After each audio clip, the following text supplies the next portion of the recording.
What is up, Ham Radio? Kilo Echo 8, Papa Zulu November, the Ham Radio Adventure Guy. It is time for Hump Day Happy Hour. Happy Hump Day, everybody. I am super excited about tonight's show. We got some great guests. Before we bring them out, though, we're going to do our normal shout outs. Special thanks to all my Patreons. You guys rock and you help keep the gas in the vehicles. You guys are awesome.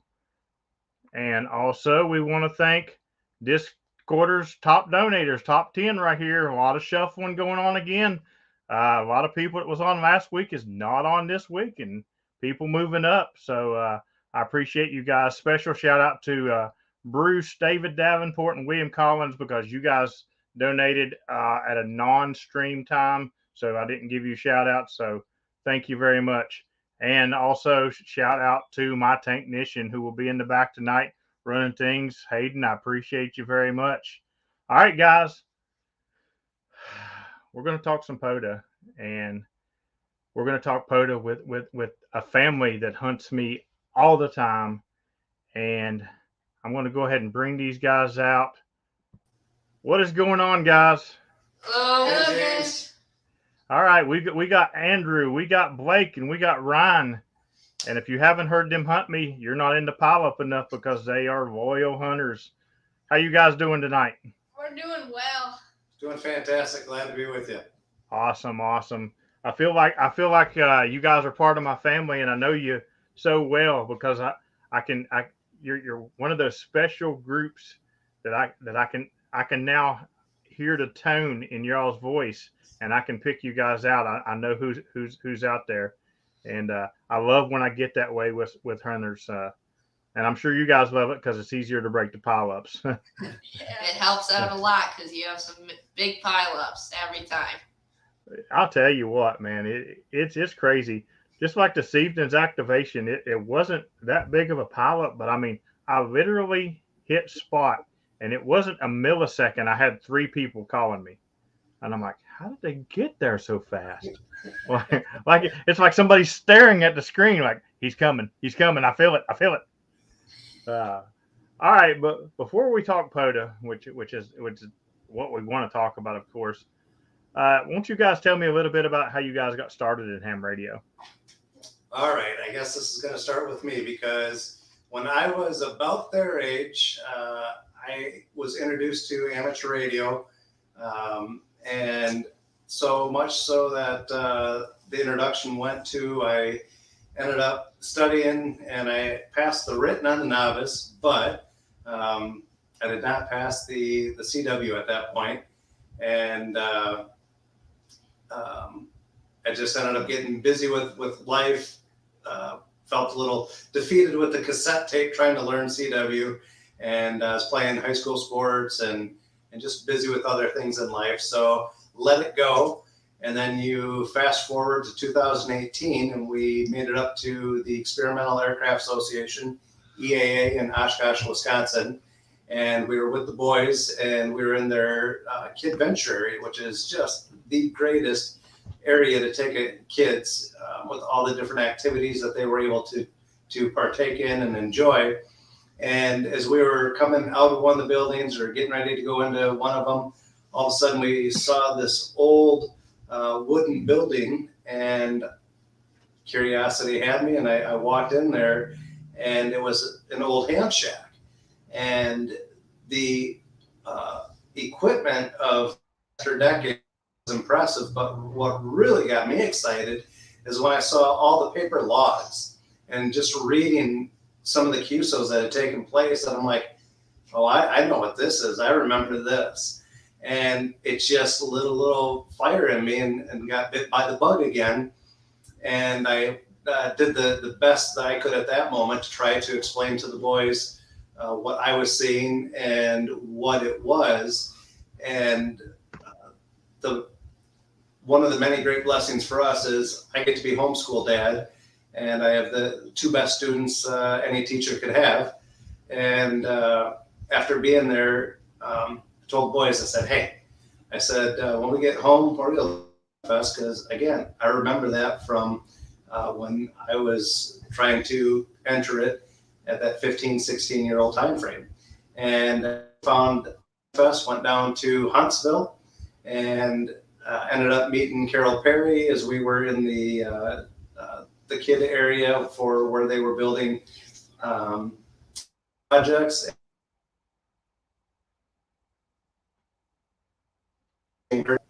After leaving there, I told the boys, I said, hey, I said, after we're done with this school year, we're going to go on an adventure. Just trust me. And then I'll let the boys take it from there. Well, then we going to the Huntsville Fest. Well, no, we left that. We did well, school after that, we did and school, and then we ended up studying on Ham Test Online. And it took a few weeks, but then we ended up taking our technician license in June of 2019. And then exactly 1 month later, Carol ended up saying to keep going till we got our general at least. So 1 month later, after another month of studying, we ended up taking our general, and we all passed that together. So the situation was station set up for HF, what radio, what antenna. So then we basically were looking for another Ham Fest. So next year, we went to the Huntsville Ham Fest again in 2019. The 2019 Huntsville Ham Fest. So we had everything we needed that got it and NFED that we had our antenna, our power supply. All we need is the radio. We were too fascinated with Huntsville. We totally forgot about it until after the booth closed. So we were a little too late. But a little too late, a little not too late, because the grand prize 7610 was up there. So they picked the drawing. Everyone gathered around. My name was called somehow. I don't know how. 3 tickets. My name was called. Walk up. Weird roar. I wasn't really thinking about it, but then watching it's again on YouTube. Roar of excitedness, I guess you'd say. But then I had no clue what to do. They were asking me questions that were in English, and yet I couldn't understand them. Yeah, I seen you turn around and look at your dad like, huh? So apparently they're asking for the ticket, which they have to know proof. So then I'm like, Dad, what do I need? Then he just pulled up the 3 tickets that we had, showed him. One of them was the correct one. So then all the lights went off for the pictures. So that's basically how we got the radio. We have that set up right behind us. Been really well for us. That was when I was 10 years old. Just got our general. So that's basically, it was a good present for us being new in amateur radio. So, but yeah, that's basically it. How we got our first station set up. Shack was a little bit different than this. It was over on that side over there, but we've done a lot of rearranging. Now we got the monitor set up, and it's been a great improvement. 7610 working all the way through. Awesome stuff. Yeah, I actually watched that video, and I was wondering what you were thinking, because you turned around and you had that blank look on your face when they asked for the ticket, like, what do I do? Yeah. You never won anything. I've never won anything like that. That's like the first major thing I've won. Most expensive. I mean, the only other thing I've won from a raffle prize was because they had spares, so they just called out random tickets, and I won it, I guess you could say. But basically, every single person won it. But I don't even get that lucky. I don't even win that stuff. The only thing I think I ever won ham radio related was one night on somebody's stream. I won a $15 certificate to Radioddity. That's the only thing I've ever won. So you're definitely more lucky than me for sure. Yeah, lucky, blessed. I don't know what you'd say it by. Yeah, that's just like down at Hamcation. They were getting ready to draw for that DX10, and I was sitting there like, please come.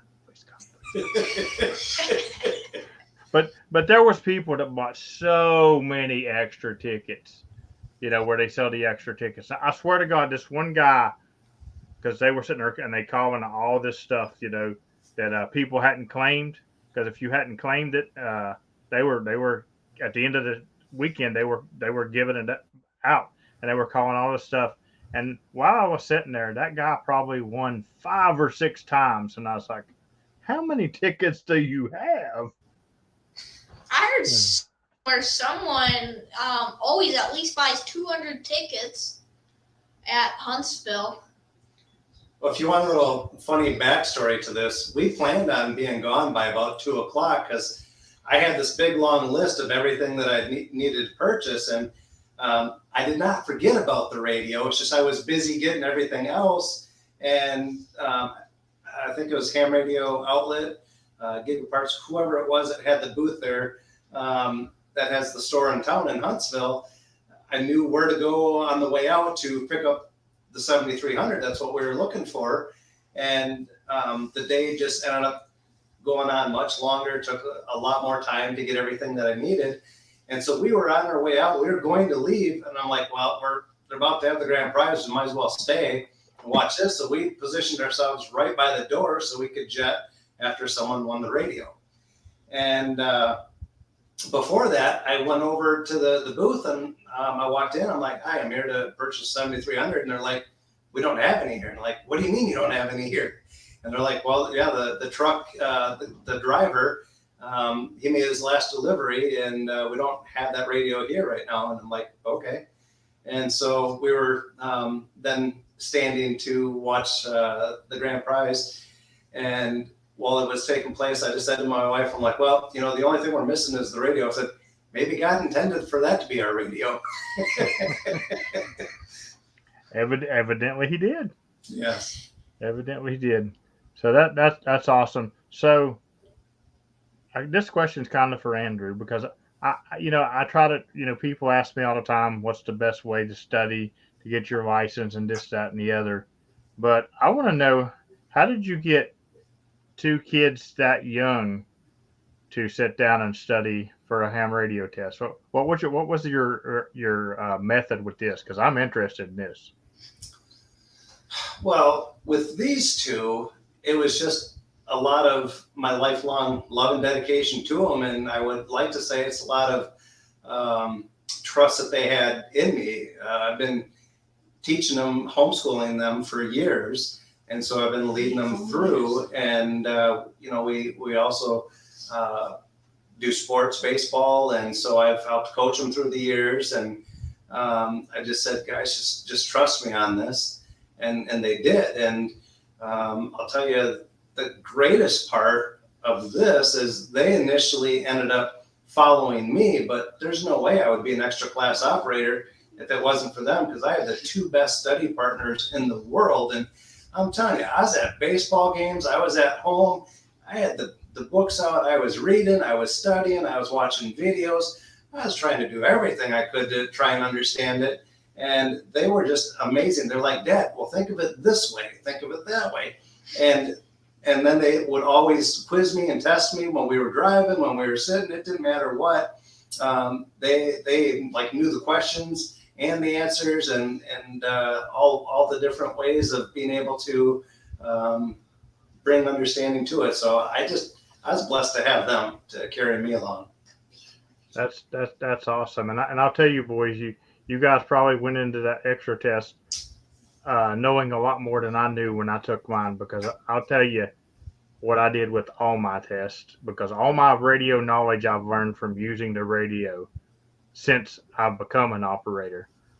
But all of the tests I did with basically word association. I picked the word into question and a word into right answer, and that's how I did every single test, all 3 of them. And I've just learned since I've been an operator. But you guys probably knew a lot more stuff than I did when I was going to take my test. So hats off to you for that. Well, we may have, but I think we actually did the same thing you did.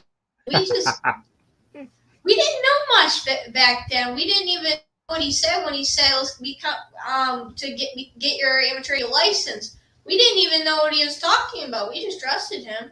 But then we're testing and we're just looking at the question on Him Test Line, looking at the answer. We just correlated something that would stand out to the answer so that we would know it, memorize it. Then after we understood it, then we double taught Dad so that he'd understand it and pass with us. But then while us teaching him, it kind of taught us. So it just was multiple ways of learning the same thing. And as I explained it to him, I said, hey, what we're doing here is we are just opening different doors. Open a door when we walk through the technician, open another door through the general, another door through the extra.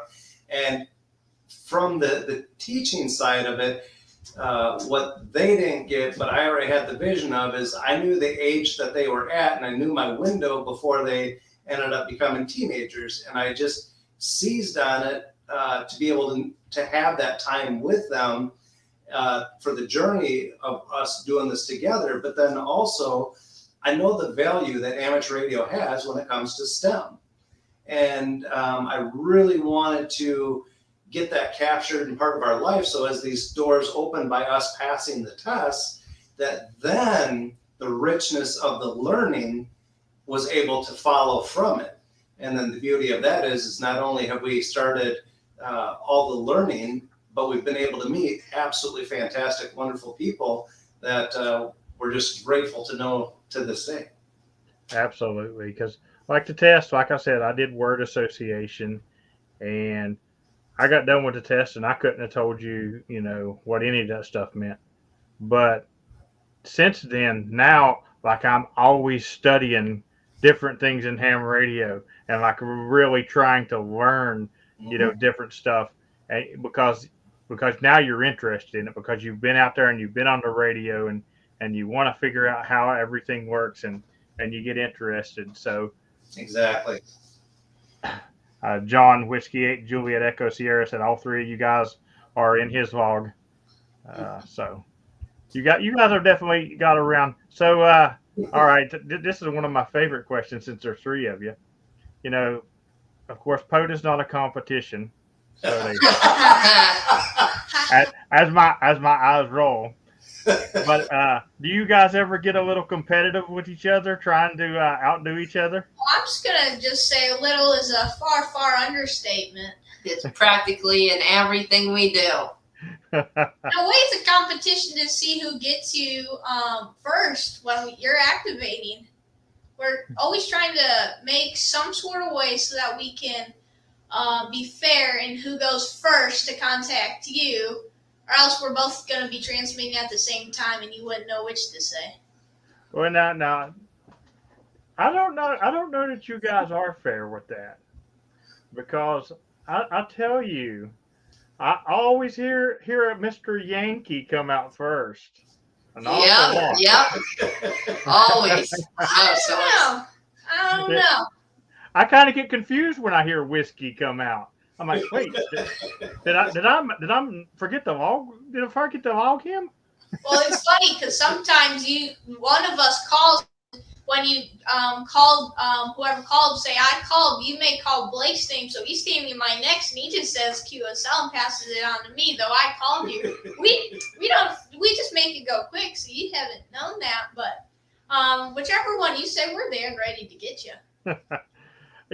I always love, unless it's an early morning or late night, because sometimes in the early morning, Ryan will be there, or Andrew, and Blake sleeps a little bit later. Other way around. That's opposite. Okay, is it the other way around? Okay, Yeah. I know one of you sleeps a little bit later, and then sometimes in the late night, your dad sneaks in and gets in on you boys while you're all sleeping. Yeah. But if it's the middle of the day, once I hear one, I'm already hitting enter, and I'm typing in the next call sign as I'm talking to the first one. And by the time I'm done with the first one, I'm hitting enter on the second one and typing in the third, because I didn't know it's coming. Same way with Todd and Chandra down in Georgia. Yes. Once I hear one of them, I'm already typing it in and getting to set up. Yeah. And there's a lot of doubles. There's a lot of couples that will hunt and activate together. But I don't get a lot of. Well, matter of fact, I don't get any families of three. You guys are the only one. I do get a lot of activators letting their kids or their grandkids call me. Um, I'm really big on pushing ham radio to the youth.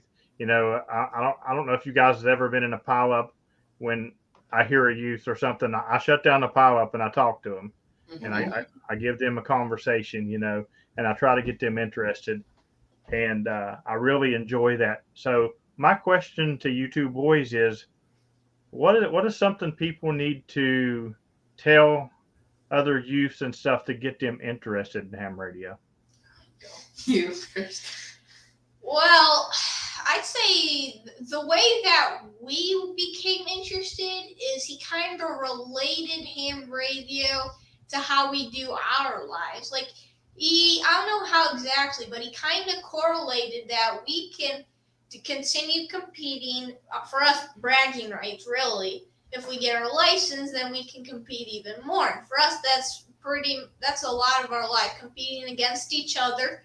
Um, but I'd say one way to do it is find something that they're interested in life, and then explain how amateur radio can expand on that and make it, I don't know, more fun, more interesting. I don't know, something to make ham radio look better by getting your license and yet still be as fun as anything else in life.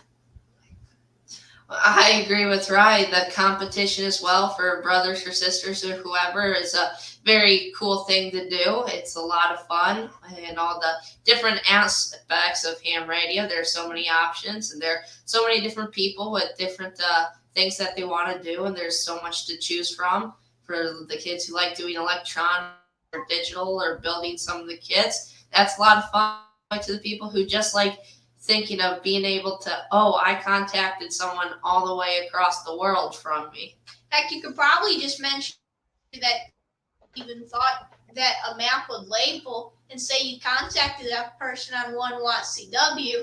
That ought to get them interested when they hear a 15 letter country out in the middle of Asia. That ought to interest them a little bit. But then you can just show them, probably bring them into the shack. Maybe even let them, like you said, make the QSO so they can get the feeling of it and hopefully want to get their license as well. Good stuff. Good stuff. Real quick shout out to David Kilo Yankee 4 Golf Mike for the slice of pizza. I appreciate it. Just so you guys know, that means somebody's donating to the channel.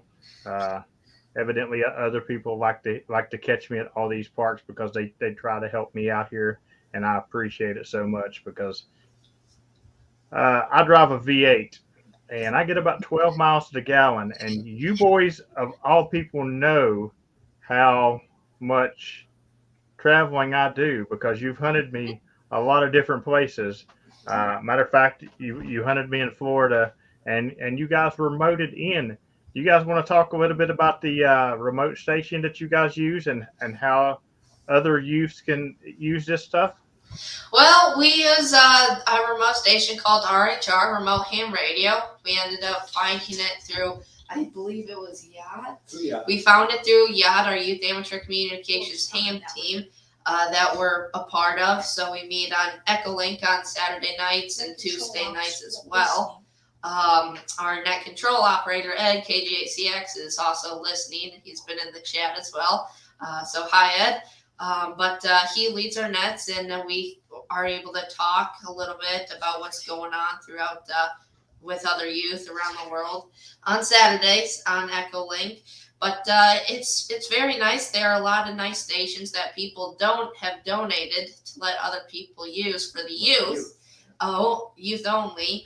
And it's very nice because if you don't have a good station or you live in some populated area or in some apartment where you can't set up some big antenna or have a good station, you can use it on your laptop or whatever and run a 1500 watt station with the 75-foot beaming 3-element Yagi directional, and it helps with VXCC. It's great to use. All right. So now we're going to move to my favorite part. So how did you guys transition from regular ham radio to Pota?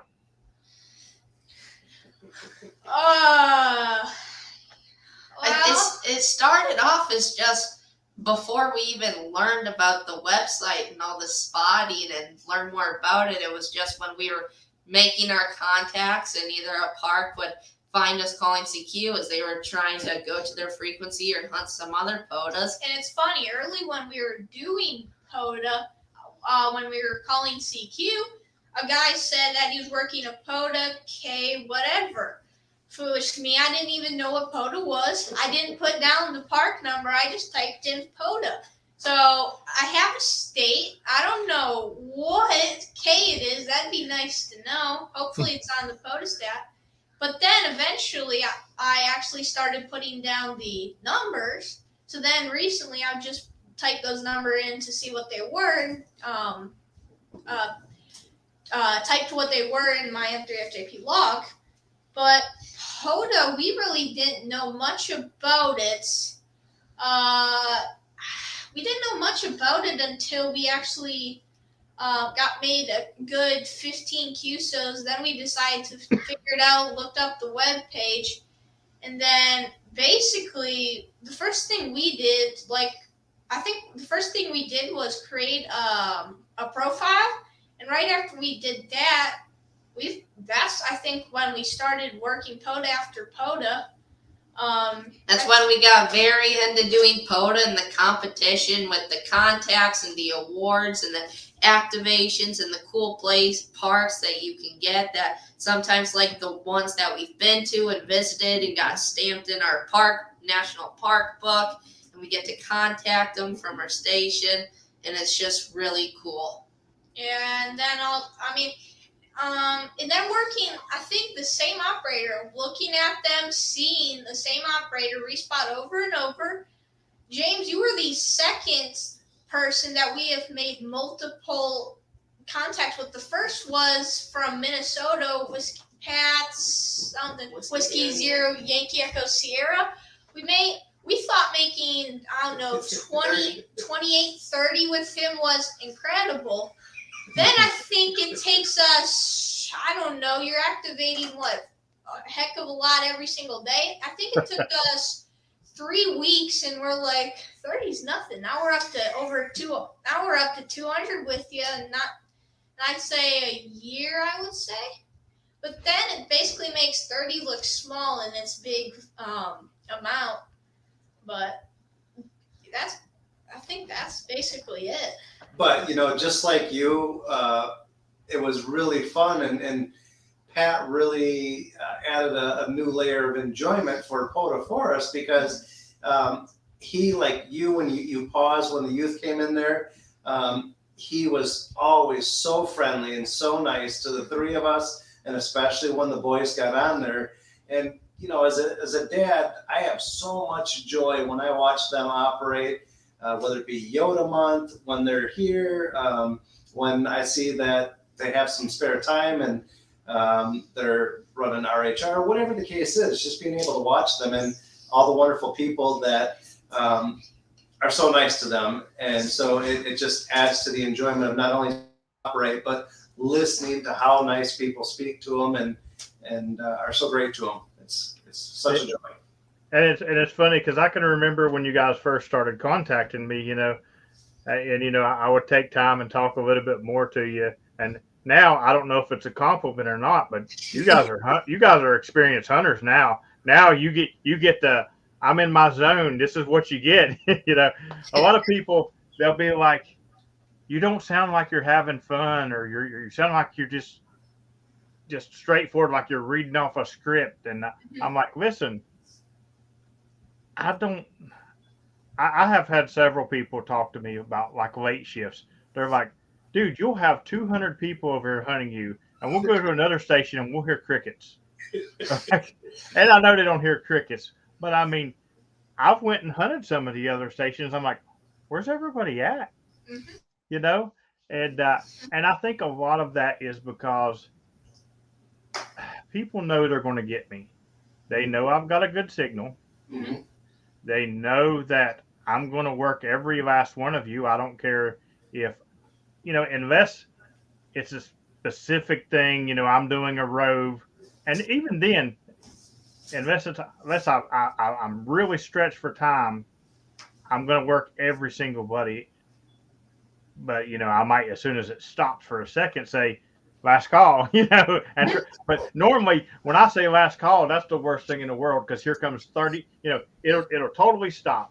It'll totally stop. And I'm like, all right, last call, 1810, Kilo Echo 8, Papa Silver, November, and 30 more people jump in there. I'm like, why wasn't you guys yelling a minute ago?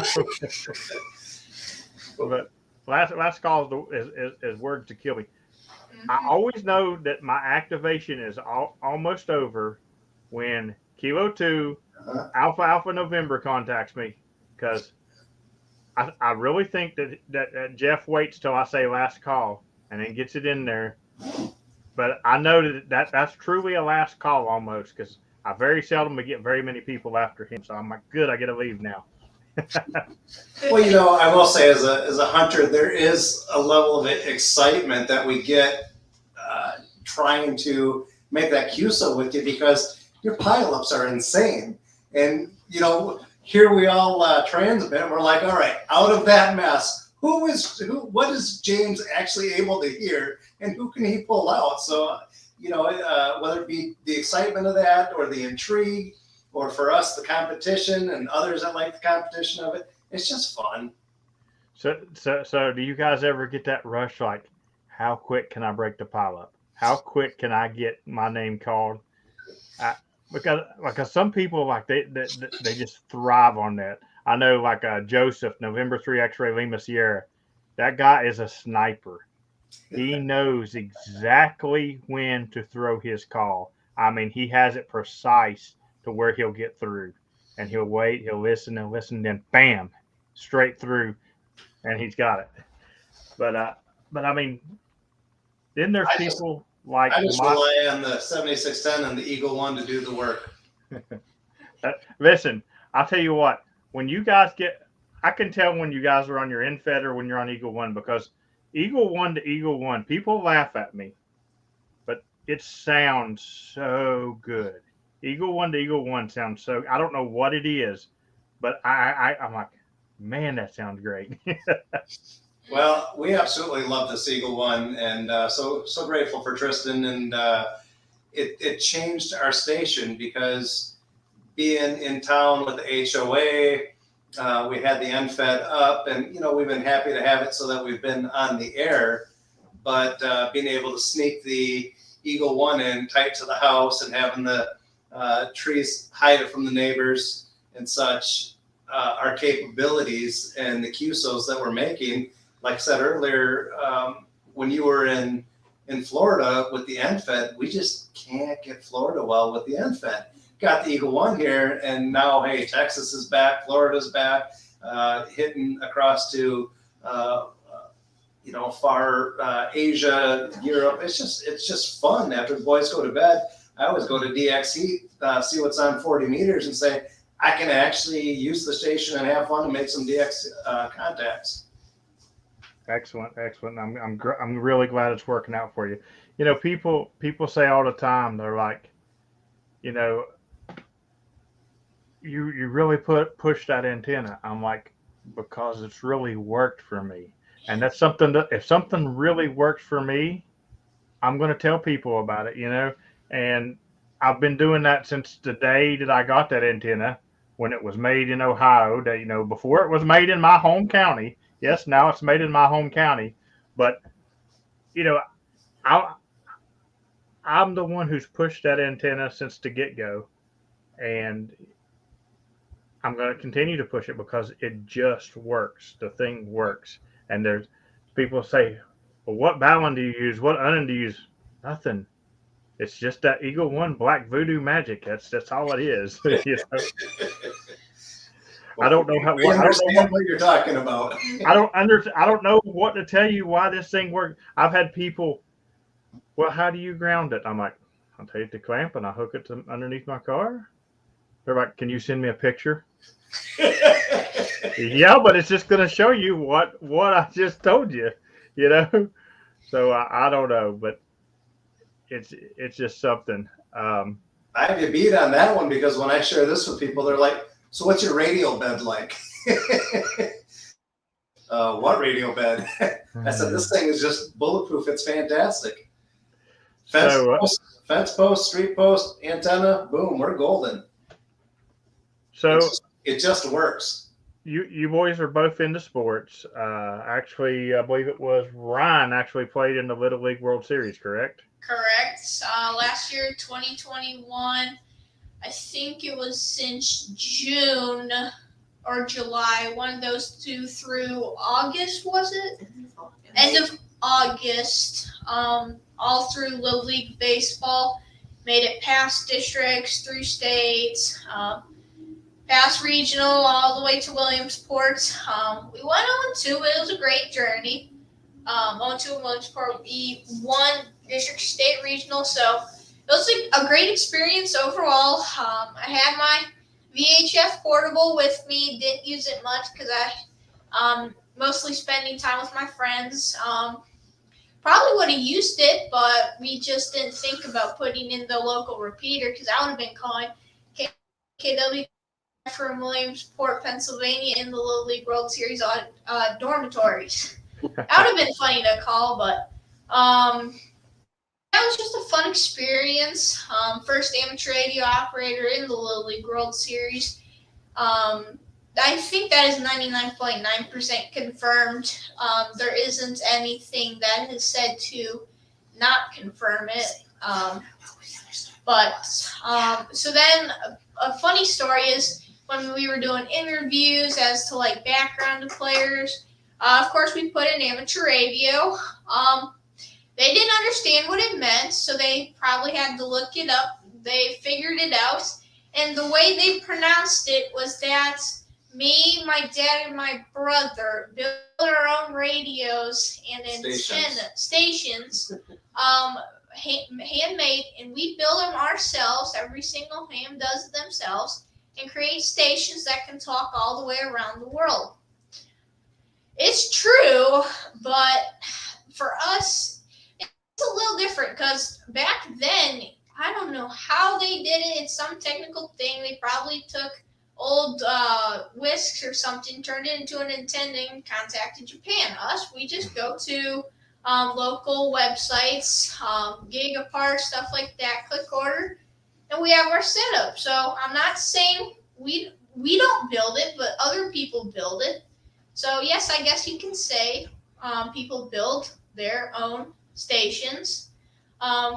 We just buy them. We don't build them, but we are into kit builds. We aren't ready to completely build 7610. So. But I do have UBIT-X's for them, and that's one of the next projects that we're going to work on because there's such a rich value, again, in the education and, as you brought up and as we believe too, being able to actually learn more in amateur radio. And so, it is great to have this here, but we do want to get our fingers dirty and get some building going on as well. Yeah, it's a lot of fun, and there's nothing like building something yourself. I have become obsessed with building in-fed half waves. I build them. They work fine. They work great, and it's not what I want, and I get rid of it, and I build another one, and I've built. Well, I mean, right here, I just got more wire in, more toroids in. Until I build the perfect in-fed half wave, I won't stop. I mean, it's got to be exactly what I want out of it. Back to the Eagle One real quick. Mike says Dumbo ears. And the reason he says Dumbo ears is he says, now mind you, I'm deaf in my right ear. He doesn't believe me, but I am deaf in my right ear, legally deaf. The only thing I can hear is very high-pitched sound. That happened from brain surgery. but he says that I'm not deaf and my antenna has Dumbo ears because he has a habit of he wants to contact me on 1 watt from Michigan and has contacted me as little as a tenth of a watt from Michigan. So, uh, yeah, the antenna does hear. It hears very well. I will say that. He's actually the one that made me my Oreo antenna. A lot of fun stuff to play with, and kind of helped me get even more obsessed into making the in-fed halfways, playing with that one a little bit. But building your own stuff, it's a lot of fun, and I think you guys will really enjoy it. But my question with the sports was, are you guys more competitive in sports with each other or within Pota with each other? Well, there's sort of a little more things to be competitive with in amateur radio because there's so many different things that we do. In baseball, we can really battle it out and show it on the field. In amateur radio, it's online in our logs, Pota awards. It's a little different. It's endless. Baseball, it's constant. Baseball's constant. Sometimes I think we congratulate each other a whole lot more working Pota, like competing each other in Pota. But in baseball, it's always a funny question when someone asks us who's the better baseball player. So we say it's each other, but it's just funny when they ask us that because we don't. It's hard to say the other brother because then you know yourself, and it's hard to say yourself because then that's kind of braggy. But it's just competitive all the way around. Baseball, ham radio. So the referee will say it just doesn't stop no matter what it is. So much so that Blake just got done with 8th grade baseball. And so what's the first thing when the coach gives the stats for him, which I'm telling you, he had a fantastic year pitching. He was just phenomenal pitching. If not, even in spite of 1 inning, he was like the top pitcher. But if you take 1 inning out, it would have been a record-setting year for him. But once we got the sheet of paper, the first thing that we asked in question was, okay, where is Caleb's stats when he was in 8th grade? That is our 22-year-old that's going to be graduating in December with an engineering degree. And so when he was an 8th grader and finished his Brentwood Middle School baseball season, where's his stats so that they can now battle it out. So it's fun even though we don't have Caleb as a ham yet, it's still fun with the baseball side of it and other aspects. The battle, the rivalry is there between the 3 boys. So, but it's always there. It's great. I love it to a point of like 99% of the time. I love it. And then it's like, okay, enough, stop. Yeah, it's fun for us, but annoying for him a lot of the times. Not a lot. Some of the times, because a lot of the times it's endless. It's endless battling between who's better and all this battle. So eventually, he has to be the referee and just break it up, have stop talking. But then probably about 10 minutes later, we find something else to compete in. Cycle continues, and it has continued for 12 years now. So it's never ending, never will end. But it's just the fun activities in life, battling with an older brother. And then it's really fun when you beat the older brother, because that's more exciting than being the younger brother. But you get used to it, beating him as an older brother. And every now and then when it comes to the Pota side of it, I break up the battle in between the two of them. I said, hey, look at my numbers. Who's going to beat that? yeah, He's winning at one thing, and that's Pota. That's just while we're doing school, he's making contact with Potas, and we have to focus on school. And it's funny. One joke that we say is when he says go to bed around 8 to 9 o'clock. We always say that's a joke, him shoving us to bed so he can get Potas without us knowing. It's probably not true, but it's just a fun thing. I'm not hiding it, but I do it. Yeah, it's funny. So you guys are lucky that you have each other to compete against, because I more compete against myself than I do anybody, because my brother works a million hours. I love to compete against my brother, but he don't do ham radio, so he sucks. But you guys got each other. But I'm going to tell you what, since you guys are so competitive, I got a list here. Because one of you just passed 200 with me, and the other two is close. Within 10. Within 10. Okay. But not enough. But that list already has 1, 2, 3, 4, 5, at least 5 people that I know of. Then at 250 has 1, 2, 3, 4, 5, 6 that I know of. Then at 300, I got 1, 2, 3, 4 that I know of. No, 5 that I know of. So I'm trying to. I've got a design for a challenge coin for my channel, and I wasn't going to drop this tonight, but I'm going to go ahead and drop it. The first person that gets 500 contacts with me will receive a challenge coin. So even though you guys are about 100 behind, if you really put in the work, you could pull that challenge coin. So we'll go ahead and put that out there tonight, Yeah, it's funny though, because if you think about it, whenever we contact you, we all do it at the same time. So if I'm holding the lead right now and we all make contact at the same time, then I'll make 500 just before they do. Sometimes, maybe, hopefully. So should I explain to everybody watching and listening why they hear this phrase come out of us, all three?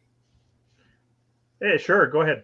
So as everyone knows, as you try and get a hold of James, it can be very crazy, and there's a million people behind. So we actually spoke with James about it, and out of respect to everyone else that's trying to make the QSO with James, instead of having all three of us go and trying to make it quicker and let James keep rolling through and the people behind us be able to get in and make the QSOs as well, we just say whoever the three of us are that are there, we just say all three, and then boom, we're off the air, and the next person can jump in the mix and try and make the QSO.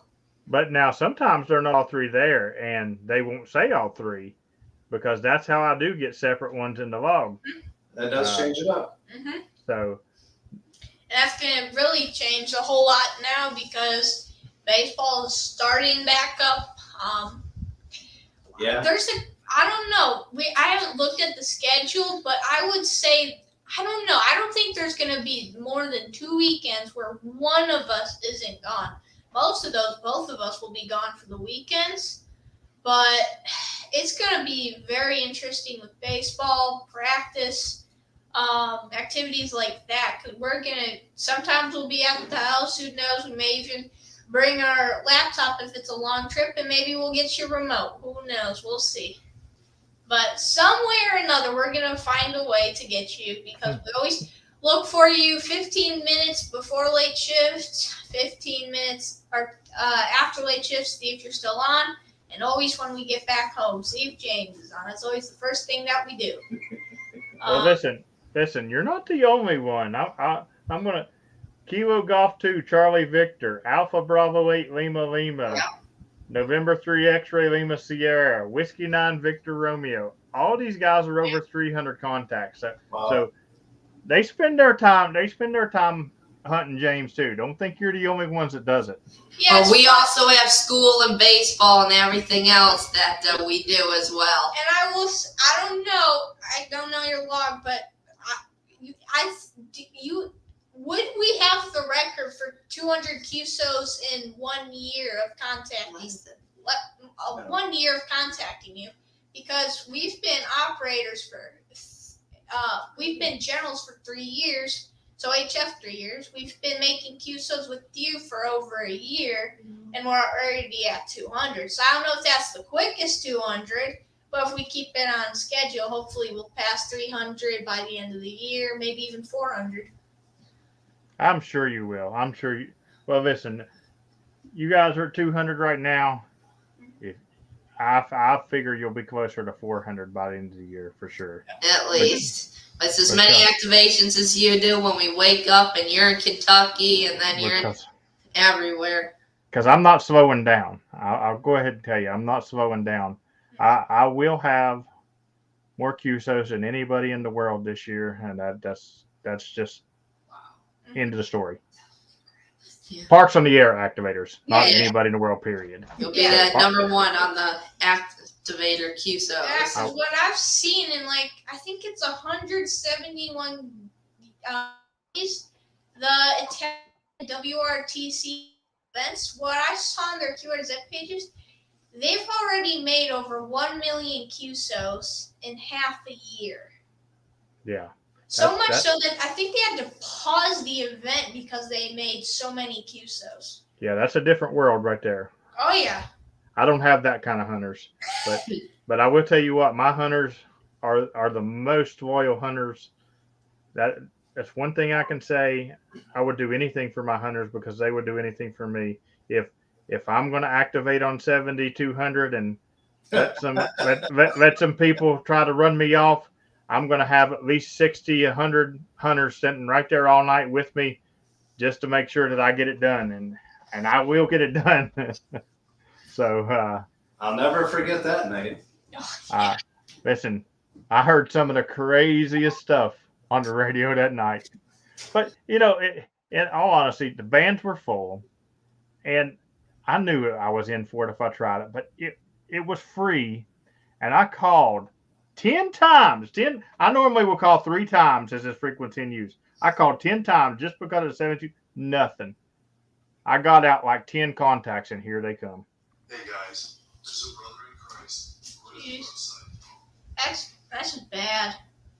Like, but I have had that experience before, and I think this is just because of the bands changing. Where I always do it 2 or 3 times, calling if the frequency's in use. I'm getting in the middle of use. I think it's the band change. All of a sudden, I'm hearing either Italian, Brazil station calling in the background. And then I'm like, oh, why again? Because I'm making good QSOs. That can happen, but them guys just happen to come on their frequency, and it's their frequency. Nobody's allowed on it because they own it. Fortunately, they don't fully understand this part of the conversation because all I've told them is you never go to 7,200. That's it. Period. Don't ever go there. Just it's like 80 meters late at night. Be glad you're in bed.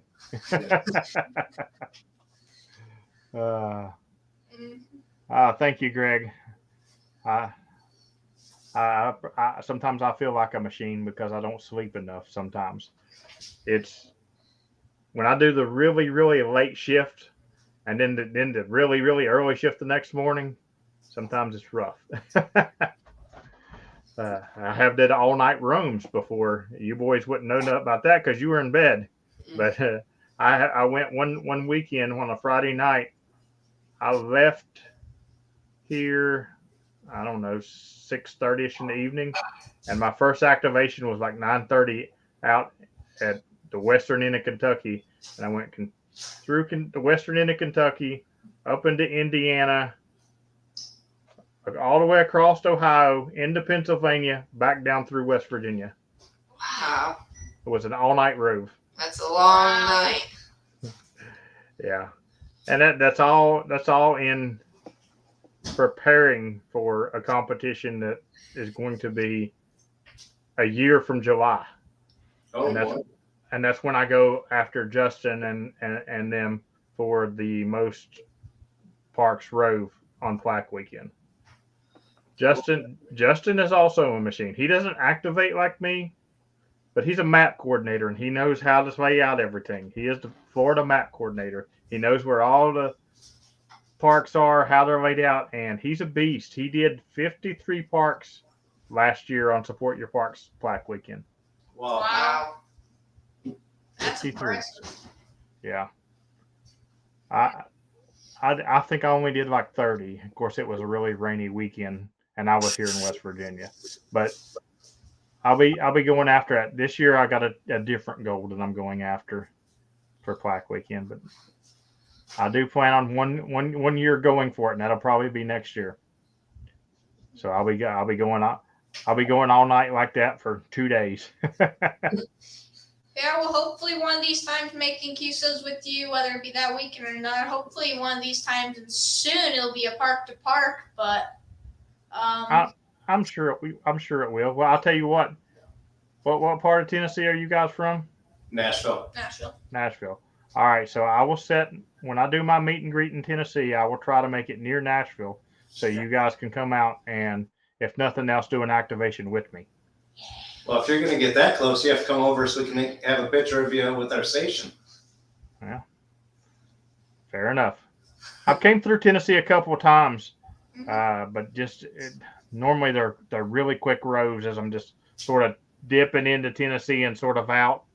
I'm like, oh, I'm close to Tennessee. Let's go over and get one. But I don't think I've been anywhere close to you. I don't think I've hit anywhere near Nashville. When you've been in Tennessee, we've looked it up. You were 3 hours away from us when you were up like in the east part of Tennessee. Yeah, that makes sense though. You guys aren't going to Dayton, are you? Yes. We are. You are going to Dayton. Well, then you're going to see me at Dayton then. Yep. Heck, you could probably see us actually. Why don't you guys tell him? Yeah, give him an invitation. Yeah, here, tell you what, you will be, if you want, join us. Me and Blake, I guess, we'll be presenting Carol Perry's Youth Forum at Dayton on the Saturday morning. We'll be presenters. We'll be talking about competition in amateur radio. But we'll be speaking about a 15-minute presentation. So maybe we can, I don't know. Well, hopefully we can just meet you at Dayton some way or another, though. Listen, you won't be able to miss me because I'll be walking around filming everything, and then I'll be feeling weird because people will be coming up to me like, "Can I take a picture with you?" That's the weirdest thing ever to me. I always like, do I have a warrant for my arrest and you're trying to get proof that I'm here? What's going on? Yeah. I have people that's already asked me if I would sign their operator to operator awards, and I'm like, of course. Oh, that's cool. I will definitely be around. I'll be there all 3 days, so you won't miss me. I'll be there. Will you be at the Pota booth? I'm guessing then. At some times, I'll be everywhere, but I will be at the Pota booth some. All right. Just ask anybody if they've seen me, and they'll point you in the right direction. Well, needless to say, in their presentation, they will be discussing Pota as well. Mm-hmm. Okay, and that is when?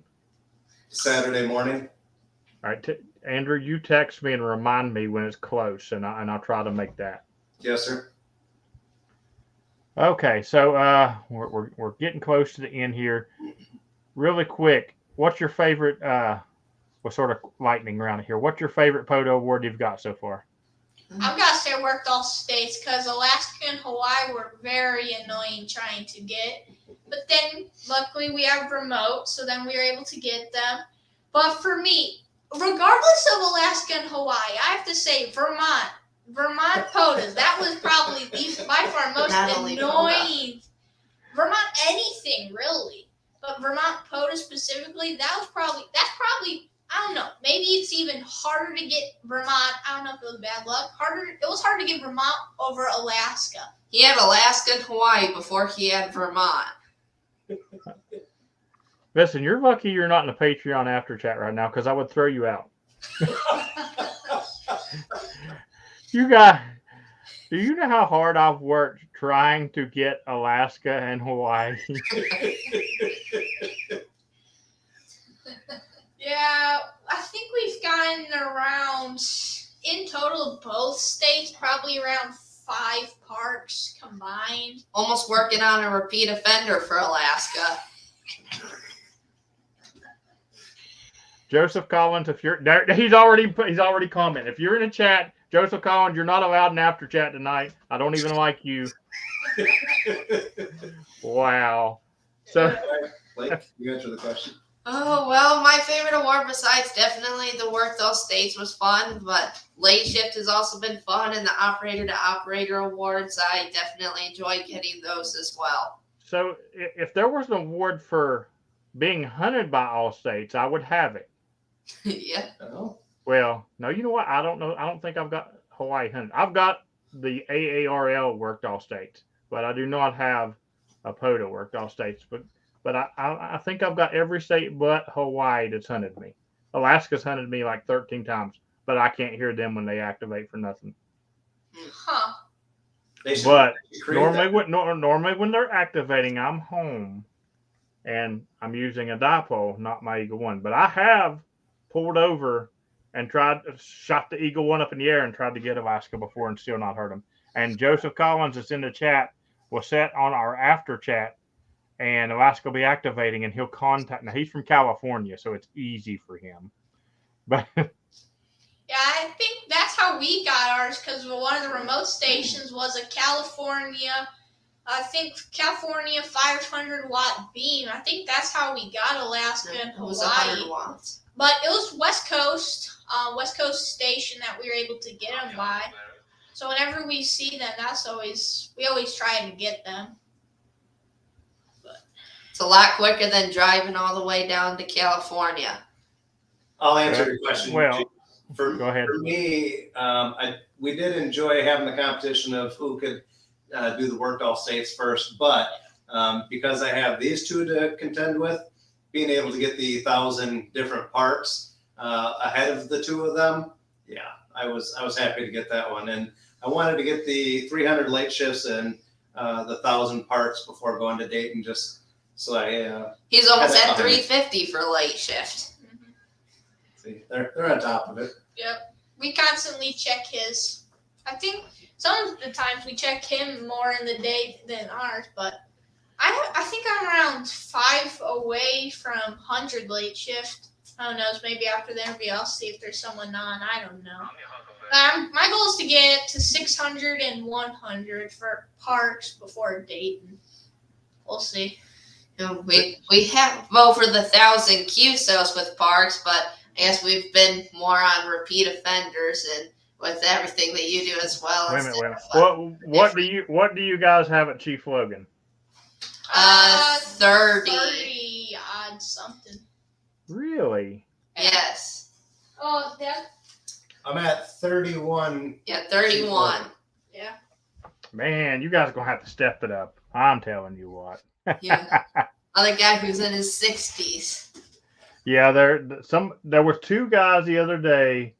I can't remember. I think it was Floyd and Eddie, or either Floyd and Eddie or Floyd and John, that both got their bear cave 60 at Chief Logan. All 60 was me. Wow. I think there's besides me, there's been 1, 2, 3, maybe 5 activations in the park. And one of them was kind of me too, because it was club activation. Yeah, So. we got you for that one. The Whiskey 8 log. Yep. Yep, we got you for that one. All righty, so we're going to start wrapping it up now. And like I said, you guys can hang out and meet some of the patrons in the after chat if you want. But before we go, long-term POTA goal. Start with Ryan. Well, so long term, I'd say by 25,000, and I don't know. Hopefully a good more than 3,500 parks, upwards of I'd say a good 10,000 QSOs. I don't know, because 550 QSOs in 3 years.